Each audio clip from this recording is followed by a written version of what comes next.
আজ ৪ঠা জুলাই শনিবার জানিয়ে দেব আজকের বাছাই করা ৪০টি তাজা সংবাদ। খবরের শুরুতেই হেডলাইন্স। দিল্লি থেকে ফিরে তৃণমূল ভবন দখল, বাইপাসের পার্টি অফিসে ঋতব্রত ফিরহাদরা মমতাকে নিয়ে স্পষ্ট করলেন অবস্থান। কালীঘাট থেকে আচমকাই বেরোলো গাড়ি, হাসি মুখে হাত নাড়লেন। শুক্র বিকেলে কোথায় গেলেন মমতা? জোর জল্পনা। মেট্রোপলিটনের তৃণমূল ভবনের দখল নিল ঋতব্রত তৃণমূল। ঋতব্রতর সঙ্গে ফিরহাদ, জাভেদ খান, আখরুজ্জামান সহ একাধিক নেতা। ঋতব্রত তালা লাগিয়ে বেরিয়ে যাওয়ার 5 মিনিটের মধ্যেই পৌঁছলেন কুণাল। মেট্রোপলিটনে ভর সন্ধ্যায় টান টান নাটক। দেবরাজের ল্যাপটপ খুলতেই হাতে এলো বিস্ফোরক তথ্য, জেরাতে আরও বড় ফাঁস, পুলিশ। কি সর্বনাশ! এখানেই পড়ে আছে দেশবাসীর 9,330 কোটি টাকা। তৈরি হতে পারে 3টি আইআইটি। কোথায় সেই টাকা? ক্লাস 7-এর ছাত্রীকে সিঁদুর পরিয়ে দিল একাদশের পড়ুয়া। দেখা মাত্রই স্কুল কি করলো দেখুন। ডিএ বৃদ্ধির পর ফের সুখবর। বহু অপেক্ষার পর শিক্ষকদের জন্য বড় পদক্ষেপ রাজ্যের। আমাকে বান্ধবী বলা বন্ধ করুন। সব্যসাচী দত্তের গ্রেপ্তারি ইস্যুতে অবশেষে মুখ খুললেন ক্ষুব্ধ টিনা ভৌমিক। কালো কোট পরে থানায় হাজিরা দিলেন তৃণমূলের অপরূপা। 4 ঘন্টা পরে বেরিয়ে মাথা ঘুরে পড়ে গেলেন রাস্তায়। 4 মাস পর শেষকৃত্য কেন? কোথায় রাখা হয়েছে খামেনির মরদেহ? রহস্য ফাঁস হতেই বিশ্বজুড়ে হইচই। এক ধাক্কায় 5,000। রাজ্যের এনএইচএম কর্মীদের বেতন বাড়ালো সরকার। কবে থেকে মিলবে? অন্নপূর্ণা যোজনার টাকা ঢোকেনি কেন? পুরভবন অন্ধকার করে পুরপ্রধানকে ডিম বর্ষণ করলেন মহিলা নাগরিকেরা। রাজ্য পুলিশে ফের বড়সড় রদবদল। একসঙ্গে 108 থানা নিয়ে সিদ্ধান্ত শুভেন্দু সরকারের। নির্বাচন কমিশনের সামনে রয়েছে 3টি ধাপ। কিভাবে বেছে নেওয়া হবে আসল তৃণমূল? বিনামূল্যে মিলবে জমির রেকর্ড। জমি মালিক ও কৃষকদের জন্য বড় ঘোষণা মুখ্যমন্ত্রী শুভেন্দু অধিকারীর। অন্নপূর্ণা যোজনায় কাদের ভাতা আটকাবে না, বড় ঘোষণা মুখ্যমন্ত্রী শুভেন্দু অধিকারীর। মনীশ গুপ্তকে গ্রেপ্তার না করে পদ নিয়ে পুরস্কৃত করেন মমতা। 21শে জুলাইয়ের সুবিচার চেয়ে শুভেন্দুকে চিঠি কাকলির। সোনার গয়না জমা রাখলেই সুদ দেবে ব্যাংক। স্বর্ণালঙ্কারের লক্ষ্মী লাভের নয়া প্রকল্প ঘোষণার পথে মোদী সরকার। পঞ্চায়েত প্রধানদের হাত থেকে আর্থিক ক্ষমতা তুলে নিতে চাইছে রাজ্য। দুর্নীতিতে এবার জিরো টলারেন্স। প্রাক্তন মন্ত্রী এবং ক্রিকেটার মনোজের অফিসে ড্রয়ার থেকে কন্ডোম উদ্ধারের অভিযোগ। মিলল প্রচুর ত্রাণ সামগ্রীও। ছেলের অন্নপ্রাশনে কাদের নেমন্তন্ন করবে ঠিক করতে গিয়েই পুলিশের জালে ফাঁসল দেবরাজ। সেবাশ্রয় ওর ব্যক্তিগত কর্মসূচি। অভিষেকের পাশে দাঁড়ালো না কালীঘাট তৃণমূল। আরজিকর মামলায় বিস্ফোরক মোড়। মমতার নির্দেশে নিবেদিতা তরুণীর ভিসেরা নমুনা নষ্ট। মমতার ভাইপো আবেশ ব্যানার্জি কি করছিলেন? এবার থেকে পুরুষদের অ্যাকাউন্টে মাসে মাসে ঢুকবে 3,000 টাকা। জানুন কিভাবে আবেদন করবেন। আসছে ভয়ঙ্কর বৃষ্টি। 60 থেকে 70 কিলোমিটার বেগে প্রবল বজ্রবিদ্যুৎ সহ রাক্ষসের ঝড় দুর্যোগে ভাসবে পুরো রাজ্য। লাল সতর্কতা বঙ্গে। মেট্রোপলিটনের পার্টি অফিসের দখল নিয়ে তালা ঝোলালো ঋতব্রতের তৃণমূল। খবর পেয়ে পৌঁছে গেলেন কালীঘাটপন্থীরা। বাসের মধ্যে নাকি অভিষেক পিএ। শুনেই বিজেপি কর্মীরা থামালেন বাস। তারপর যা দেখলেন। অভিষেক ব্যানার্জির আইনজীবী কে? শুনেই কল্যাণের প্রতিক্রিয়ায় বিচারপতির পাল্টা। তাহলে রুল জারি করতে হয়। কি ঘটল আদালতে?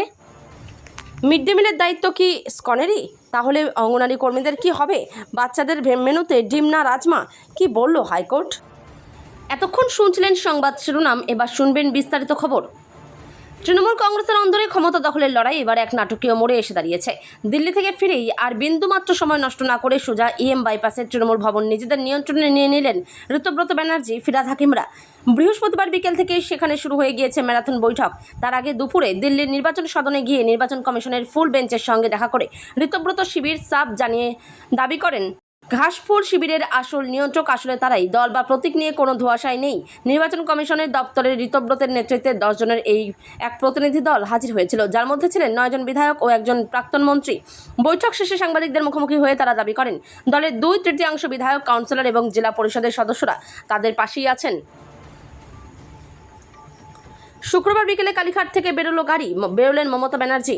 গাড়ির কাজ নামানো, হাসি মুখে হাত নাড়লেন নেত্রী। তারপর বেরিয়ে গেল গাড়ি। গেলেন কোথায় নেত্রী? জোর জল্পনা। প্রথমেই আজনা গিয়েছিল, যাচ্ছেন কোনো পরিচিতের বাড়ি। সূত্রের খবর, মমতা ব্যানার্জি তার দীর্ঘদিনের রাজনৈতিক সহকর্মী সুব্রত বক্সির বাড়ি যান মমতা। সুব্রত বক্সির শারীরিক অবস্থার খোঁজ নিতেই যান বলে তথ্য সূত্রের খবর। দল ভোটে হারার পর থেকে ক্রমাগত রক্তক্ষরণ দলের অন্দরে, জেলা নেতৃত্বের দল ত্যাগ, ক্ষোভ প্রকাশ। তার মাঝেই শুক্রবার জানা যায় তৃণমূল নেত্রী মমতা ব্যানার্জি ও দলের সর্বভারতীয় সাধারণ সম্পাদক অভিষেক ব্যানার্জির থেকে হলফনামা তলব করেছে আদালত। 2 জুলাই নির্বাচন কমিশনের সঙ্গে বৈঠক করেছে ঋতব্রত তৃণমূল। আর এবার মেট্রোপলিটনের তৃণমূল ভবনের কার্যত দখল নিল তারা। ঋতব্রত বন্দ্যোপাধ্যায় ছাড়াও একাধিক বিধায়ক এসে পৌঁছলেন মেট্রোপলিটনের ওই বাড়িতে। এলেন সন্দীপন সাহা, ফিরহাদ হাকিম, জাভেদ খান, আখরুজ্জামান, প্রসূন বন্দ্যোপাধ্যায় সহ একাধিক বিধায়ক। সন্ধ্যা 6টার একটু পরই ঋতব্রত তৃণমূল এর একাধিক বিধায়ক দল বেঁধে আসেন এই ভবনে। গতকালই তাদের 10 জনের প্রতিনিধি দল নির্বাচন কমিশনে গিয়ে নথি জমা করে আসেন। আর তারপর আজ তারা এলেন মেট্রোপলিটনের তৃণমূল ভবনে। তৃণমূলের অফিসে গিয়ে কি করবেন সেই কথা যদিও বলতে চাইলেন না ঋতব্রত বন্দ্যোপাধ্যায়। সন্ধ্যা 6:30টার কিছু পর আচমকায় মেট্রোপলিটন তৃণমূলের কার্যালয়ে পৌঁছে যান ঋতব্রত বন্দ্যোপাধ্যায়রা, সঙ্গে ফিরহাদ হাকিম, জাভেদ খান্ডা। তাদের দাবি তারাই আসল তৃণমূল, সে কারণে প্রতীক দল পার্টি অফিসও তাদের। তৃণমূল কংগ্রেস ভবন এখন তাদেরই বলে দাবি করলেন ঋতব্রত। মেট্রোপলিটনের এই কার্যালয় থেকে গোটা রাজ্যে দলের সমস্ত কর্মসূচি, দলের কার্যকলাপ নির্ধারিত হয় তৃণমূলের। এই ভবনের 3টে তলা নিয়ে কার্যালয় চলত, কিন্তু পালাবদলের পর এই ভবনের মালিকও আদালতে মামলা করেন। তা নিয়ে কিছু জটিলতা চলছিল। ঋতব্রত আগেই জানিয়েছিলেন বাড়ির মালিকের সঙ্গে তাদের কথা হয়েছে। তার দাবি আগে তৃণমূল কংগ্রেস যারা পরিচালনা করতেন তারা ঠিকভাবে পরিচালনা করতে পারছিলেন না। বাড়ির মালিকের সঙ্গে কথা বলে এই ভবনে কার্যালয়ের কাজকর্ম তারাই পরিচালনা করবেন বলে ঋতব্রত জানান। ইতিমধ্যে পুলিশের জালে দেবরাজ চক্রবর্তী। আর পুলিশের হাতে ধৃত তৃণমূল নেতা দেবরাজ চক্রবর্তীর ল্যাপটপ থেকে এবার বিস্ফোরক সব তথ্য হাতে আসতে শুরু করেছে। বৃহস্পতিবার তার যে ল্যাপটপটি পুলিশ উদ্ধার করেছিল সেটি খোলার পর থেকেই একের পর এক চাঞ্চল্যকর নথি সামনে আসছে বলে তদন্তকারী সূত্রে জানা গিয়েছে। তদন্তকারীদের দাবি এই ল্যাপটপ থেকে দেবরাজের বিপুল অঙ্কের আর্থিক লেনদেনের হিসাব পাওয়া গিয়েছে। শুধু তাই নয়, ডিসি গ্লোবাল নামে একটি সংস্থার মাধ্যমে প্রভাব খাটিয়ে বিপুল পরিমাণ জমি কেনাবেচা করা হয়েছিল, তারও বেশ কিছু গুরুত্বপূর্ণ তথ্য এখন পুলিশ অফিসারদের হাতে। বর্তমানে এই সমস্ত নথিপত্র এবং ট্রানজ্যাকশন খতিয়ে দেখছেন তদন্তকারী আধিকারিকরা। কেন্দ্র সরকার সম্প্রতি ইপিএফ স্কিম 2026 চালু করে দেশের প্রভিডেন্ট ফান্ড ব্যবস্থায় বড় পরিবর্তনের সূচনা করেছে। 29 জুন সরকারি গেজেটে প্রকাশিত এই নতুন নিয়মের মাধ্যমে 1952 সালের পুরনো স্কিমের পরিবর্তে আরও সহজ, আধুনিক এবং ডিজিটাল পরিষেবা চালুর লক্ষ্য নেওয়া হয়েছে। প্রায় 8 কোটি সক্রিয় ইপিএফও গ্রাহক এই পরিবর্তনের সুবিধা পাবেন বলে আশা করা হচ্ছে। তবে এই সংস্কারের মাঝেই একটি তথ্য জানার অধিকার আবেদনের জবাবে সামনে এসেছে উদ্বেগজনক তথ্য। 2026 সালের 31 মার্চ পর্যন্ত দেশে 30.91 লক্ষ নিষ্ক্রিয় ইপিএফ অ্যাকাউন্টে প্রায় 9,330 কোটি টাকা অব্যবহৃত অবস্থায় পড়ে রয়েছে, যা এখনও প্রকৃত দাবিদারদের হাতে পৌঁছয়নি। তথ্য অনুযায়ী 2025 অর্থবর্ষের তুলনায় পরিস্থিতির কিছুটা উন্নতি হয়েছে।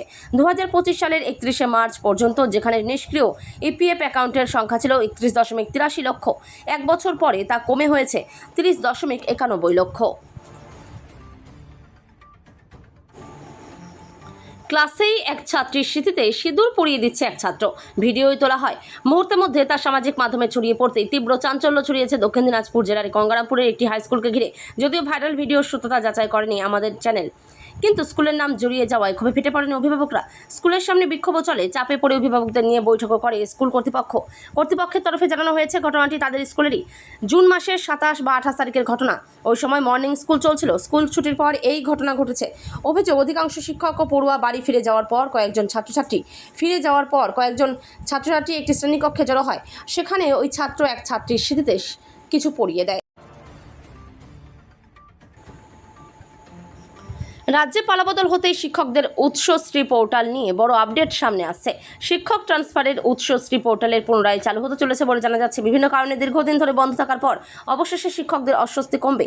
প্রশাসনিক স্বচ্ছতা বজায় রাখতে এবং শিক্ষকদের সুবিধার্থে দ্রুত এই পোর্টাল চালুর উদ্যোগ নিয়েছে বিজেপি সরকার। খুলে গেল শিক্ষকদের উৎসশ্রী পোর্টাল। জানিয়ে রাখি, উৎসশ্রী পোর্টালের মাধ্যমে মেডিকেল গ্রাউন্ড, জেনারেল ট্রান্সফার এবং মিউচুয়াল ট্রান্সফারের আবেদন গ্রহণ করা শুরু করছে ইতিমধ্যেই। দীর্ঘদিন অকেজো থাকার পর পুনরায় পোর্টাল খুলতে খুশিতে ভাসছেন শিক্ষক শিক্ষিকারা। শিক্ষকদের কথা মাথায় রেখে উৎসশ্রী পোর্টাল পুনরায় চালু হওয়া নিঃসন্দেহে রাজ্য সরকারের একটি বড় পদক্ষেপ।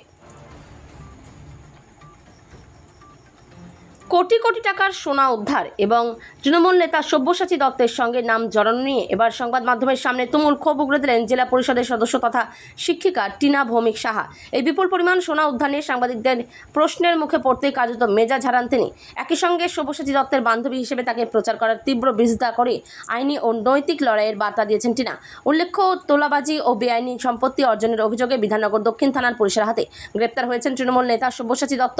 তদন্তকারীদের দাবি, সব্যসাচী রাজারহাটের ফ্ল্যাট ও ব্যাংক লকার থেকে বাজেয়াপ্ত হওয়া রসিদের সূত্র ধরে গভীর রাতে তেহট্টে টিনা ভৌমিকের বাপের বাড়ি ও শ্বশুরবাড়িতে হানা দেওয়া হয়।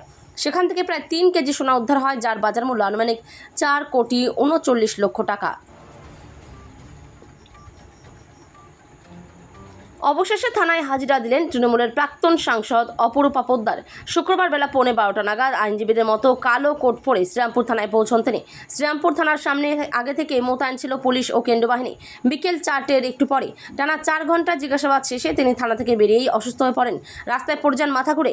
সূত্রের খবর, পরে তাকে স্থানীয় হাসপাতালে নিয়ে যাওয়া হয়। অপরূপা থানায় যে কালো কোট পরে গিয়েছেন তা সাধারণত নিম্ন আদালতের আইনজীবীরা পরে থাকেন। কিন্তু কেন এই পোশাক পরেছেন প্রাক্তন সাংসদ, তার কোনো বিশেষ তাৎপর্য রয়েছে কিনা তা অবশ্য স্পষ্ট নয়। অপরূপা নিজেও সেই ব্যাপারে প্রকাশ্যে কিছু বলেননি, তবে তার ঘনিষ্ঠ মহল মনে করিয়ে দিচ্ছেন প্রাক্তন সাংসদ পেশায় আইনজীবীও। ইরানের সর্বোচ্চ নেতা আয়াতুল্লাহ আলী খামেনির মৃত্যুর প্রায় 4 মাস পর তার রাষ্ট্রীয় মর্যাদায় শেষকৃত্য শুরু হয়েছে। ইসলাম ধর্মের সাধারণত মৃত্যুর পর যত দ্রুত সম্ভব কবর দেওয়ার রীতি থাকলেও খামেনির ক্ষেত্রে এত দীর্ঘ বিলম্ব কেন হলো তা নিয়ে গত কয়েক মাস ধরে নানা জল্পনা চলছিল। কেউ দাবি করেছিলেন তার মরদেহ অস্থায়ীভাবে গোপনে কবর দেওয়া হয়েছিল, তবে ইরানের সরকার সেই জল্পনা উড়িয়ে দিয়ে জানিয়েছে চলতি যুদ্ধ পরিস্থিতির কারণেই শেষকৃত্য পিছিয়ে দেওয়া হয়েছিল। ইরানি কর্তৃপক্ষের দাবি, মার্কিন যুক্তরাষ্ট্র ও ইসরায়েলের সঙ্গে সংঘাতের সময় নিরাপত্তা পরিস্থিতি অত্যন্ত অস্থির ছিল। রাজধানী তেহরান সহ একাধিক এলাকায় হামলার আশঙ্কা থাকায় দেশের সর্বোচ্চ নেতার শেষকৃত্যের মতো বিশাল কর্মসূচি তখন আয়োজন করা সম্ভব ছিল না। বাংলায় ক্ষমতায় আসার পর থেকে একের পর এক উল্লেখযোগ্য পদক্ষেপ নিচ্ছে বিজেপি। এবার রাজ্য বাজেটে শিক্ষা, স্বাস্থ্য, নিয়োগ সহ সব দিকে জোর দেওয়া হয়েছে। বেতন বাড়ানো হয়েছে সিভিক ভলেন্টিয়ার, আশাকর্মী সহ রাজ্যের একাধিক কর্মীদের। এবার বাংলায় নিযুক্ত NHM কর্মীদের মাসে 5,000 টাকা করে মাইনে বাড়ালো রাজ্য সরকার। বর্ধিত হারে বেতন কবে থেকে মিলবে সেটাও জানা গিয়েছে। NHM কর্মীদের মাসিক বেতন বাড়ালো রাজ্য। কেন্দ্রের স্বাস্থ্য ও পরিবার কল্যাণ মন্ত্রক দ্বারা পরিচালিত একটি স্বাস্থ্য কর্মসূচি হলো জাতীয় স্বাস্থ্য মিশন বা NHM। এই প্রকল্পের সঙ্গে যুক্ত সকল স্তরের কর্মীদের বেতন বাড়ালো পশ্চিমবঙ্গ সরকার। বৃহস্পতিবার মন্ত্রিসভার বৈঠকে এই সিদ্ধান্ত নেওয়া হয়েছে। ঘটনায় ক্ষুব্ধ এবং বিস্মিত পুরপ্রধান প্রভাত। তিনি জানান, এখানে তার করণীয় কিছু নেই, কিন্তু কেউ তার কথায় কর্ণপাত করেননি। তিনি বলেন, নেতাদের গায়ে ডিম ছোড়া এখন পশ্চিমবঙ্গের কালচার হয়ে দাঁড়িয়েছে। ফর্ম পূরণ করেছেন ঠিকঠাকভাবে, জমা দিয়েছিলেন অনেক আগে, তারপরেও অন্নপূর্ণা যোজনার 3,000 টাকা ঢোকেনি তাদের ব্যাংক অ্যাকাউন্টে। সেজন্য পুরসভায় গিয়ে পুরপ্রধানের গায়ে ডিম নিক্ষেপ করে বিক্ষোভ প্রকাশ মহিলাদের। অভিযোগ, ওই সময় পুরসভার ভবন অন্ধকার করে দেওয়া হয়। ঘটনাস্থল কোচবিহারের মেখলিগঞ্জ। সম্প্রতি মেখলিগঞ্জ পুরসভার পুরপ্রধান সহ 6 কাউন্সিলর তৃণমূল ছেড়েছেন। কলকাতায় প্রদেশ কংগ্রেসের অফিসে গিয়ে তারা কংগ্রেসে যোগ দিয়েছেন। মেখলিগঞ্জ পুরসভায় কংগ্রেস এখন সংখ্যাগরিষ্ঠ। সেই পুরসভার কাউন্সিলররা থেকে পুরপ্রধানের বিরুদ্ধে ক্ষুব্ধ মেখলিগঞ্জের মহিলাদের একাংশ। রাজ্য পুলিশে ফের বড়সড় রদবদল করল শুভেন্দু অধিকারীর সরকার। এর আগে IPS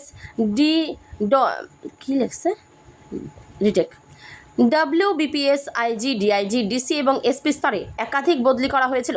এবার এক ধাক্কায় বদলি করা হলো 108 জন থানার IC-কে। রাজ্যের বিভিন্ন গুরুত্বপূর্ণ থানা এবং গোয়েন্দা শাখায় এই বদলি কার্যকর করা হয়েছে। পুলিশ সূত্রে খবর, দক্ষিণ 24 পরগনার একাধিক গুরুত্বপূর্ণ থানায় নতুন দায়িত্ব দেওয়া হয়েছে।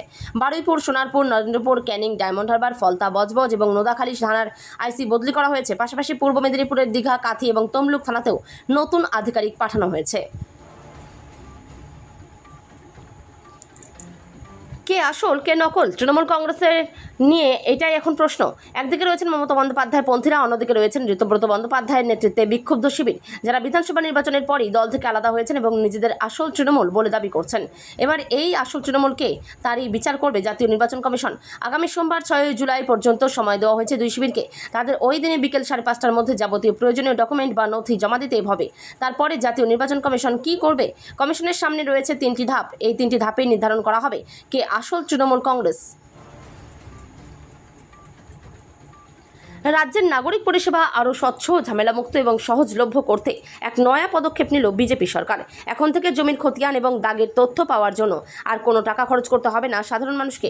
এই সংক্রান্ত সমস্ত অ্যাপ্লিকেশন ফি বা এনকোয়ারি চার্জ আনুষ্ঠানিকভাবে মকুব করার ঘোষণা করলেন পশ্চিমবঙ্গের মুখ্যমন্ত্রী শুভেন্দু অধিকারী। আজ এক্স হ্যান্ডেলে একটি পোস্ট করে মুখ্যমন্ত্রী এই বড় সিদ্ধান্তের কথা জানিয়েছেন। তিনি স্পষ্ট ভাষায় লেখেন, নাগরিক পরিষেবা যাতে স্বচ্ছ, ঝামেলামুক্ত এবং সহজলভ্য হয় তা নিশ্চিত করতে আমাদের সরকার প্রতিশ্রুতিবদ্ধ। পূর্ববর্তী সরকারের আমলে নিয়মের দিকে আঙুল তুলে তিনি পোস্টে আরও যোগ করেন, আজ অত্যন্ত আনন্দের সাথে ঘোষণা করছি যে খতিয়ান এবং জমির দাগের তথ্য পাওয়ার জন্য পূর্ববর্তী সরকার যে অ্যাপ্লিকেশন ফি আদায় করত তা আমরা আনুষ্ঠানিকভাবে মকুব করেছি। তৃণমূল আমলে লক্ষ্মী ভাণ্ডার প্রকল্পের সাধারণ মহিলাদের জন্য মাসে ১৫০০ টাকা বরাদ্দ ছিল। বিজেপি সরকারের আমলে সেই প্রকল্পের নাম বদলে হয়েছে অন্নপূর্ণা যোজনা। একই সঙ্গে দ্বিগুণ হয়েছে ভাতার অঙ্ক। বুধবার নেতাজি ইন্ডোর স্টেডিয়ামের অনুষ্ঠান থেকে ২ চব্বিশ পরগনা, কলকাতা, হাওড়া ও হুগলির ৫ মহিলার হাতে প্রকল্পের শংসাপত্র তুলে দেন মুখ্যমন্ত্রী। অনুষ্ঠানে উপস্থিত ছিলেন রাজ্যের অন্যান্য মন্ত্রী এবং মুখ্য সচিবও। সেই মঞ্চ থেকেই অন্নপূর্ণা যোজনার সুবিধা কারা পাবেন এবং কাদের ভাতা চালু থাকবে তা স্পষ্ট করেন মুখ্যমন্ত্রী বলেন, যারা বাংলাদেশ থেকে শরণার্থী হিসেবে এসেছেন এবং সিএতে আবেদন করেছেন তাদের ক্ষেত্রে যতক্ষণ না সিএর আবেদন নিষ্পত্তি হচ্ছে ততক্ষণ তাদের সামাজিক ভাতা চালু থাকবে। কোনোভাবেই সেই ভাতা আটকানো হবে না। ১৯৯৩ সালের ২১শে জুলাই ধর্মতলায় যুব কংগ্রেসের সমাবেশে পুলিশি গুলিবর্ষণের ঘটনার ৩৩ বছর পর প্রকৃত বিচার এবং দোষীদের শাস্তির দাবিতে মুখ্যমন্ত্রী শুভেন্দু অধিকারীকে চিঠি পাঠালেন কাকলি ঘোষ দস্তিদার। সদ্য তিনি এনসিপিআইতে গেলেও পুরনো দল তৃণমূলের গন্ধ পুরোপুরি উবে যায়নি। সেই তিনি বাম আমলের নির্মমতার পাশাপাশি পূর্বতন মমতা বন্দ্যোপাধ্যায় সরকারের সমালোচনা ও যোগসাজশের অভিযোগ তুলে সরব হলেন।